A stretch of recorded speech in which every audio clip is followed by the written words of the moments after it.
ये स्थान हमारे लिए ठीक नहीं। जब से लाला का जन्म हुआ है कोई ना कोई उत्पाद यहाँ पर होता ही रहता है, हम इस स्थान को छोड़ देंगे। गोकुलवासी कहने लगे कि बाबा यहाँ पर जहाँ पर आप रहोगे, जहाँ पर कन्हैया रहेगा, हम भी वहीं रहेंगे। सभी बड़े बुजुर्गों ने निर्णय ये किया कि इस ब्रजमंडल में बहुत सुंदर सुंदर वन है, ताल वन, कोकिला वन, वृंदावन, किसी एक वन में अपना बसेरा कर लेंगे। निर्णय हुआ कि वृंदावन सबसे अच्छा वन है, कि वृंदावनम गौवर्धनम यमुना पुलिनानि च विश्यासीदुत्तमा प्रीति राम माधवयो नृप। वृंदावन जिसके पास गोवर्धन है, जिसके समीप यमुना जी बह रही है, हम अपना बसेरा अब वृंदावन में ही बसाएंगे। सब गोकुलवासी भगवान श्री कृष्ण और बलराम जी के संग, नंद बाबा के संग वृंदावन में पहुंचे। यहां पहुंच करके ठाकुर जी ने सबसे पहली जो लीला करी वो लीला है गौचारण की लीला। एक दिन ठाकुर जी कहने लगे कि मैया मैया मैं भी इन गैयाओं को चराऊंगा। मैया कहने लगी कि लाला तू तो छोटा है, ये गैया इतनी बड़ी बड़ी कैसे चराएगा तू? अरे मैया गैया बड़ी है तो कोई बात नहीं, पर गैया के जो बछड़े हैं, बछिया है, वो तो छोटी छोटी है ना। भैया मैं इन बछड़े और बछियाओं को चराऊंगा। ठाकुर जी ने बाल हट की, शांडिल्य मुनि जी से सुंदर मुहूर्त निकाला गया। गोपाष्टमी का दिन, इसी कार्तिक शुक्ल अष्टमी के दिन ठाकुर जी गौचारण की लीला करते हैं। बछड़े बछड़ियों को चराने के लिए वन में जाते हैं अपने गोप ग्वाल सखाओं के साथ। ये लीला इसलिए भी ठाकुर जी कर रहे हैं ताकि हमको शिक्षा मिले कि अगर भगवान गायों की सेवा कर रहे हैं अपने हाथ से, तो गोपाल की पूजा करने वालों को उन्हें शर्म नहीं करनी चाहिए, उन्हें भी गौ सेवा करनी चाहिए। और दूसरा ये भी कि अनेक दुष्टों का संहार करना है, घर पर रहकर ये संभव नहीं। जब ठाकुर जी गौचारण करने के लिए गए, वत्सासुर आया बछड़े का रूप बनाकर, ठाकुर जी के बछड़ा बछड़ियों में उस झुंड में शामिल हो गया। पर पहले भी कहा ना, ठाकुर जी कहते कि मैं अंतर्यामी हूं, भीतर की जानने वाला, मैं जानता हूं कि कौन मेरा बछड़ा है और कौन मेरा बछड़ा नहीं है। पूंछ से पकड़कर ठाकुर जी ने घुमा घुमा कर फेंक दिया, इसका उद्धार कर दिया। बकासुर आया, बड़ी विशाल भगुले का रूप बनाकर अपनी चोंच में ठाकुर जी को पकड़ लिया। ठाकुर जी इसकी चोंच को फाड़ करके इसका उद्धार करते हैं। बोलिए असुर निकंदन भगवान की जय। परीक्षित, एक लीला ऐसी भी हुई जिस लीला का वर्णन इन ग्वाल बालों ने अपने घर पर 1 वर्ष के बाद किया। बाकी तो हर रोज ठाकुर जी जो जो लीला करते थे ये ग्वाल बाल अपने घरों में आकर अपनी माताओं को, मैयाओं को बताते थे, पर एक ऐसी लीला थी जो 1 वर्ष के बाद बताई। आश्चर्य हुआ परीक्षित जी को कि 1 वर्ष के बाद क्यों? कहने लगे इसका कारण है ब्रह्मा जी का मोह। अगासुर ने मुंह बंद किया, ग्वाल बाल मूर्छित होकर गिर पड़े। ठाकुर जी उसका ब्रह्मरंध्र फाड़ करके, मुंह को फाड़ करके सब ग्वाल बालों की रक्षा करते हैं और उस दुष्ट का उद्धार करते हैं। इसके बाद ठाकुर जी बनभोज के लिए बैठे। सबने अपने घर से जो जो भोजन लाया था, टिफिन लाया था, खोलते हैं। श्री धामा ने कड़ी लाई थी और ठाकुर जी को कड़ी बहुत प्रिय है। कड़ी बहुत थोड़ी थी। श्री दामा को लगा कि कहीं कन्हैया ही अकेले चट ना कर जाए, मुझे शायद मिले ही ना। तो उल्टा मुंह करके पीठ करके भगवान वाली तरफ वो कड़ी को पीने लगा। पर ठाकुर जी की नाक बड़ी तेज, सुगंधी आ गई। देखने लगे कि कोई कड़ी लेकर आया है। दृष्टि पड़ी, अच्छा अच्छा श्रीदामा तू लेकर आया है। पकड़ लिया श्रीदामा को, एकदम उसने सारी गप से मुंह में डाल ली। ठाकुर जी मुंह से मुंह जोड़ते हैं, यहां से गला दबाया और यहां से मुंह से दबाया और कड़ी को पी गए। ब्रह्मा जी देख रहे थे, आश्चर्य हुआ कि ये भगवान है जो इन ग्वार ग्वालों के मुंह से मुंह जोड़कर कड़ी को पी रहा है। ये भगवान नहीं हो सकते। अरे भगवान का भोजन तो बड़ी पवित्रता से बनता है और जब भोग लगाया जाता है तो पर्दा किया जाता है, और ये तो मुंह से मुंह जोड़कर कड़ी पी रहा है। ये भगवान नहीं हो सकता।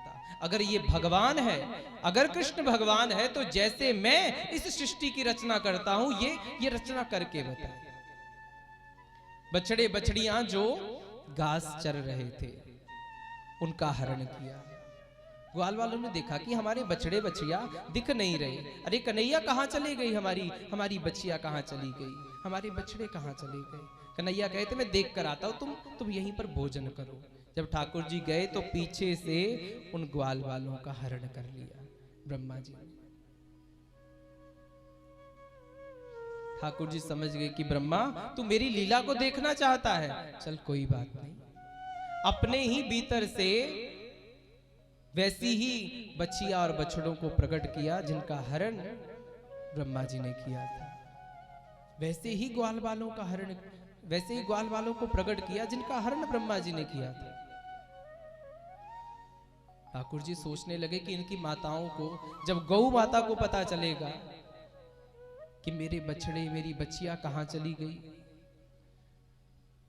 इन ग्वालों की माताओं को पता चलेगा कि हमारे ग्वाल गुम हो गए तो बहुत दुखी होंगे। दूसरा, इस लीला का ये भी कारण है कि भगवान जब किसी गैया के पास से निकलते थे तो गैया के मन में बड़ा वात्सल्य उमड़ता। गैया के मन में आता कि कन्हैया काश तू मेरा बछड़ा होता, मेरी बछड़ी होता, तो मैं अपनी जिह्वा से तुझे चाटती, अपना दुग्ध पान करवाती। किसी गोपी के पास से निकलते तो गोपी के मन में भी आता कि कन्हैया काश तूने यशोदा के गर्भ से नहीं, तूने मेरे गर्भ से जन्म लिया होता तो मैं तुझे लाड करती, प्रेम करती, अपना दुग्ध पान करवाती। हरि इच्छा पूर्ण करे जो जो करते लोग, योग इच्छुक को योग देत, भोग इच्छुक को भोग। सबकी इच्छाओं को पूरा कर रहे हैं। 1 वर्ष तक ये लीला निरंतर चलती ही रही। और इसी 1 वर्ष में शांडिल्य जी ने नंद जी से कहा कि नंद समय बहुत अच्छा चल रहा है। ब्रज की जितनी गोपियां हैं, छोटी छोटी जो बच्चियां हैं, और ब्रज के जितने भी ग्वाल हैं, इन सबका आपस में जो जिसके योग्य हो विवाह करवा दो। बड़ा अच्छा समय चल रहा है। वो जितनी छोटी छोटी गोपिकाएं थी और जितने ग्वाल थे, सब ग्वाल तो सब कन्हैया ही थे, तो सब गोपियों का कन्हैया से ब्याह हो गया, शादी हो गई। 1 वर्ष के बाद ब्रह्मा जी स्वागतम गुरुदेव, शुभ स्वागतम गुरुदेव, शुभ स्वागतम गुरुदेव, शुभ स्वागतम गुरुदेव, शुभ स्वागतम गुरुदेव, शुभ स्वागतम गुरुदेव। स्वागतम स्वागतम शरणागतम गुरुदेव, स्वागतम सुस्वागतम शरणागतम गुरुदेव,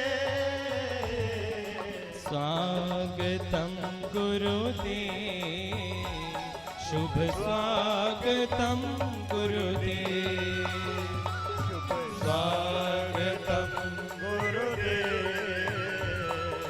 स्वागतम गुरुदेव। बोलिए सद्गुरुदेव भगवान की।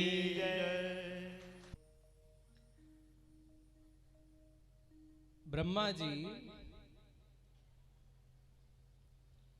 जी 1 वर्ष के बाद ब्रजमंडल में देखते हैं कि अब तो कृष्ण की लीला बंद हो गई होगी, पर कृष्ण की लीला आज भी वैसी की वैसी ही चल रही है। वही गैया, वही बछड़े बछियां, वही ग्वाल बाल।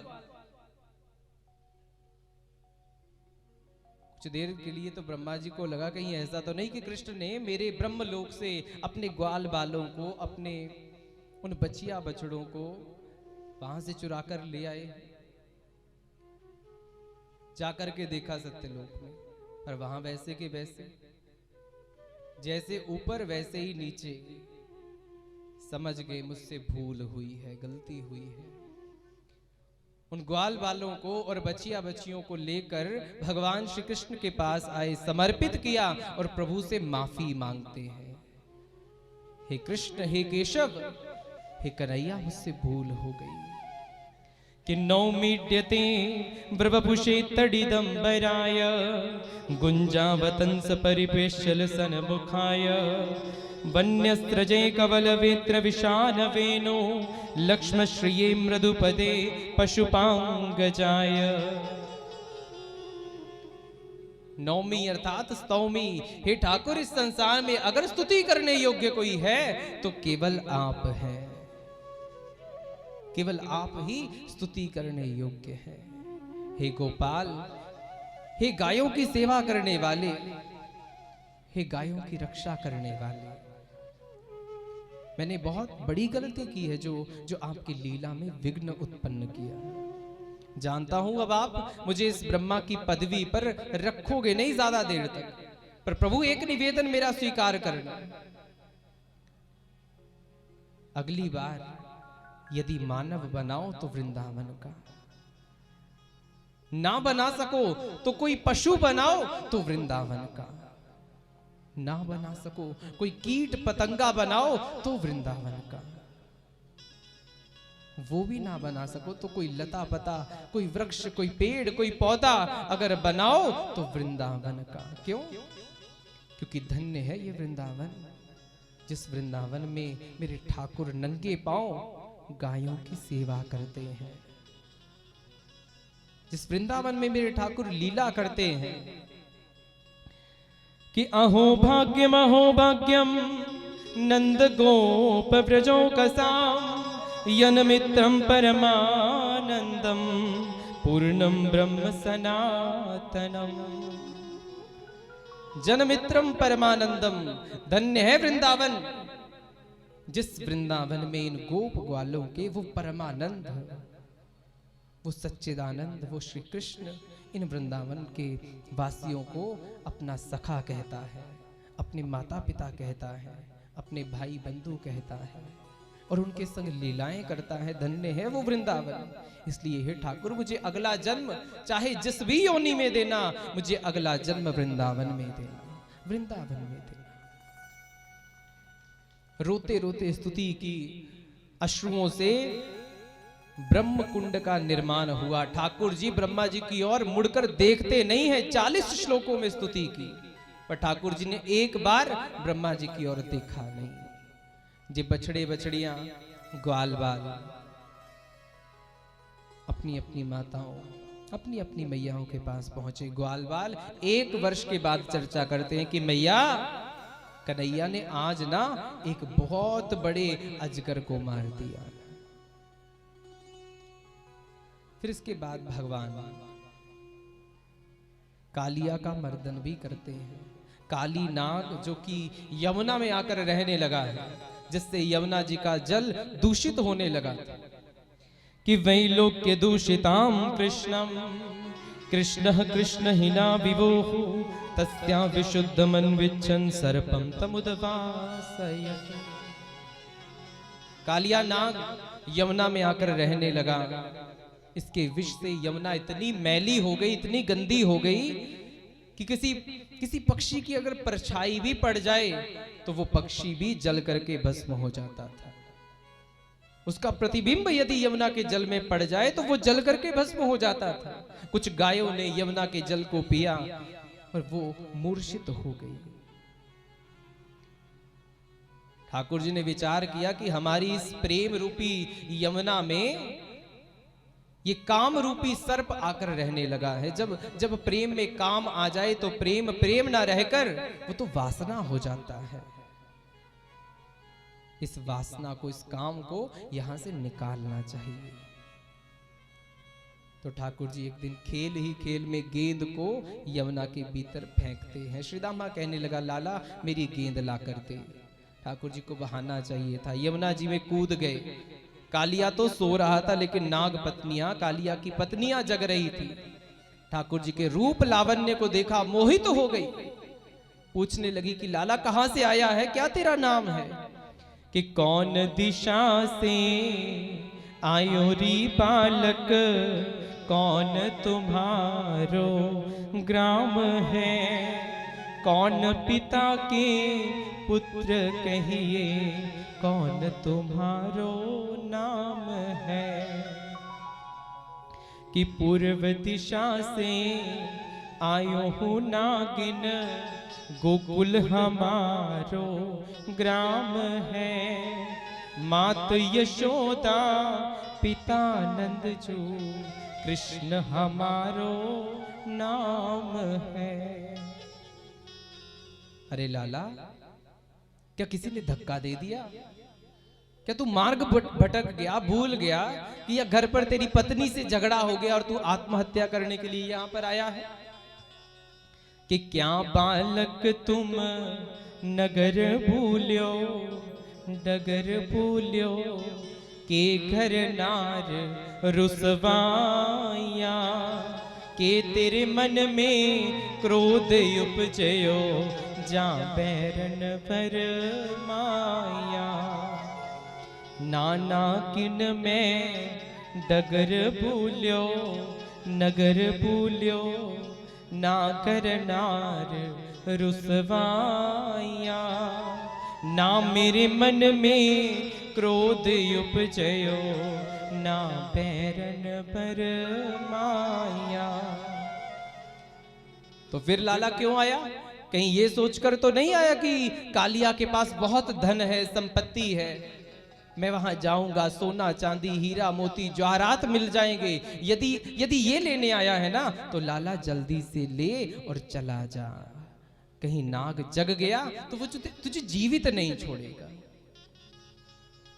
किले बालक गल हार माला, हथा दे कंगन कन्ना दे कुंडल, 1.25 लाख दिया बोरिया, इतना द्रव्य ले जाओ रे बालक, देवानाग तो चोरिया। नहीं चाहिए गल हार माला, हथा दे कंगन कन्ना दे कुंडल, 1.25 लाख दिया बोरिया। तो फिर मात यशोदा दहिया विरोहे, तेरे नाग थी पावा में डोरिया। अरे नागिन, मेरी मैया ना जब दधि मंथन करती है तो बार बार मथानी की वो रस्सी टूट जाती है। मैंने कहा कि मैया कोई अच्छी सी रस्सी बांट करके क्यों नहीं लगाती, ये बार बार रस्सी टूट जाती है तेरी। मैया कहे कि लाला, अगर कालिया नाग को बांट करके उसकी रस्सी बनाई जाए ना, तो वो रस्सी कभी नहीं टूटेगी, वो रस्सी कभी नहीं टूटेगी। अब ऐसा होता तो नहीं था, पर ठाकुर जी चिढ़ा रहे हैं कि नागिन चिढ़े और अपने पति को जगाए। थोड़ा सा क्रोध तो आता है, लेकिन जब ठाकुर जी की मोहनी मूरत को, सूरत को देखती है, सारा क्रोध चला जाता है। वो नागिन उठा नहीं रही, जगा नहीं रही कालिया को।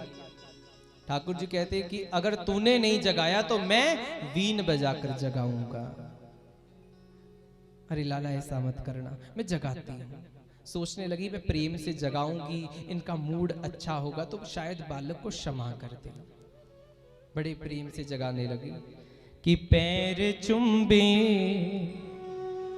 बुझा हिलाई, नागिन नाग जगाइया, उठो उठो बल वीर योता, बालक नाथन आया। बड़े प्रेम से जगा रही है और कालिया नाग जैसे ही जगा, जगते ही भगवान श्री कृष्ण पर विष भरी फुंकार मारी।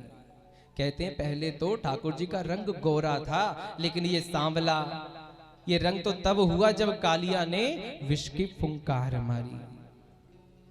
कि जरा इतना बता दे काना, तेरा रंग काला क्यों, तू काला हो करके जग से निराला क्यों। मैंने काली नाग को नाथ लिया, और काली नाग पर नाच किया। काली का रंग काला, इसीलिए काला हूँ, जरा इतना बता दे काना, तेरा रंग काला क्यों। खैर ठाकुर जी का कालिया से युद्ध हुआ। अपने फनों में ठाकुर जी को घेर लिया, पकड़ लिया। ठाकुर जी शरीर को बढ़ाते हैं। जब कालिया के मनके लगे टूटने, नसें फटने लगी, तब कालिया समझ गया कि ये साक्षात भगवान है। क्योंकि मुझे हराने का सामर्थ्य दो ही लोगों में है, या भगवान में या भगवान के वाहन गरुड़ में। गरुड़ तो आ नहीं सकता क्योंकि सौबरी ऋषि का श्राप है। अगर ये आया है, अगर ये यहाँ पर कोई बालक आया है तो बालक साधारण नहीं, साक्षात ठाकुर है, भगवान है। मैंने भूल की, गलती की, जो इनको पहचाना नहीं। चरणों में गिर गया कालिया, माफी मांगने लगा कि ठाकुर जी मुझसे गलती हो गई। कि भवान ही कारणम तत्र सर्वज्ञो जगदीश्वरः, अनुग्रहम निग्रहम वामन्य से तद विदेहिना। कालिया कहता है कि प्रभु मुझसे भूल हो गई, गलती हो गई, जो मैं आपको पहचान नहीं सका। प्रभु आपकी लीला को तो ब्रह्मा जी नहीं पहचान पाए थे, मैं तो एक विशेला जीव हूं। 2400 घंटे मुझे क्रोध, मुझे गुस्सा चढ़ा ही रहता है। मैं तो उसे भी नहीं छोड़ता जो मुझे दूध पिलाता है, दूध पिलाने वाले को भी मैं डसता हूं। और ठाकुर जी मेरा ये स्वभाव तो आपने ही बनाया, क्रोध आपने दिया, विष आपने दिया। और ठाकुर जी तेरा तुझको अर्पण, तेरी वस्तु तुम्हें ही दे रहा हूं। ठाकुर जी कहें बड़ी ज्ञान की तू बड़ी बड़ी बातें कर रहा है। अरे कालिया, तेरे यहां रहने से यमुना जी मैली होती हैं, दूषित होती हैं, तू इस स्थान को छोड़कर चले जा। प्रभु कहीं पर भी जाऊंगा ना तो आपका वाहन गरुड़ मुझे खा जाएगा, मुझे जीवित नहीं छोड़ेगा। तब भगवान कालिया नाग के फनों पर नृत्य करते हैं। कहते हैं कि कालिया, मेरे पद चिन्ह अब तेरे फनों पर अंकित हो गए हैं। मेरा गरुड़ तुझे देखेगा, पहचान जाएगा, फिर तेरा कुछ बिगाड़ेगा नहीं। तू रमनक द्वीप को चला जा। ठाकुर जी कालिया के फनों पर नृत्य करते करते ऐसे यमुना से बाहर आए जैसे भुवन भास्कर उदित होता है, सूर्योदय होता है। ब्रजवासी कृष्ण की विरहा में रुदन कर रहे थे, पागल हो गए थे, पर जैसे ही कन्हैया को देखा ये तो सुरक्षित है, कालिया के फनों पर नृत्य कर रहे हैं, मानो दोबारा इनमें प्राण आ गए हो। सबको बड़ा सुख मिला, बड़ा आनंद मिला। रात्रि को सारे ब्रजवासी उस काली देह पर ही विश्राम करते हैं। कालिया के जहर से, विष से, जो वहां के पेड़ पौधे विषैले हो चुके थे, घास विषैली हो चुकी थी, ठाकुर जी जब देखते हैं कि सब सो गए तो अपने ही मुख से अग्नि को निकालकर उन वृक्षों को, पेड़ों को, उन पौधों को, घास को आग लगाते हैं। वो आग का जब ताप, वो सेक जब लगने लगा ब्रजवासियों को, आंखें खुली, देखा चारों ओर अग्नि, कन्हैया रक्षा कर, कन्हैया रक्षा कर। ठाकुर जी कहते अपनी आंख बंद करो, तो ठाकुर जी उस अग्नि का पान कर लेते हैं। आगे शरद ऋतु का वर्णन करते हुए सुखदेव कहते हैं कि परीक्षित, ठाकुर जी ने पहली बार शरद ऋतु में वेणुनाद किया है और गोपियों ने वेणु को सुनकर वेणु गीत गाया है कि वरहा पीडम नटवर बपू कर्णियोह कर्णिकारम विप्रदवासा कनक कपिशम वैजयंतीम च माला रंध्रान वेणुरद्र सुदया पूर्णयन गोपवृंदे वृंदारण्यम स्वपदरमनम प्राविशत गीत कीर्ति। गोपियां वेणु गीत गाती हैं, ठाकुर जी के श्रृंगार का वर्णन करती हैं कि प्रभु के गले में वैजंती की माला है, एक कान में 2 कनेर के पुष्प हैं, संकेत कर रहे हैं कि हे गोपियों, आज आप भी यहीं पर अपना गव्य दूध दही माखन बेचने के लिए उसी और जाना जिस और मेरे कान के कनेर के पुष्प हैं। संकेत करते हैं, इशारा करते हैं कि आज इस और जाऊंगा गौचारण करने के लिए। सुंदर मस्तक पर मोर का मुकुट है, पीतांबर धारण किया हुआ है। फिर हेमंत ऋतु का वर्णन करते हैं जिसमें इन गोपियों ने मां कात्यायनी को प्रसन्न करने के लिए कि हमें कृष्ण पति रूप में मिले, इन्होंने व्रत धारण किया 1 महीने का कि हेमंते प्रथमे मासी नंद व्रज कुमारिका चिरुर हविष भुंजाना कायत्यान अर्चयन व्रतम। मां कात्यायनी की पूजा ये गोपियां करती हैं, 1 महीने तक व्रत को धारण करती हैं। और इस व्रत में गोपियों से एक त्रुटि हो जाती है। क्या त्रुटि? कि गोपियां हर रोज जब मंदिर जाती थी सुबह सुबह तो यमुना जी में स्नान करती थी, पर नग्न होकर स्नान करती थी। इसका दोष लगता था, ठाकुर जी को तो सब पता था। ठाकुर जी कहते हैं कि गोपियों, नग्न होकर स्नान मत किया करो, नग्न होकर स्नान नहीं करना चाहिए।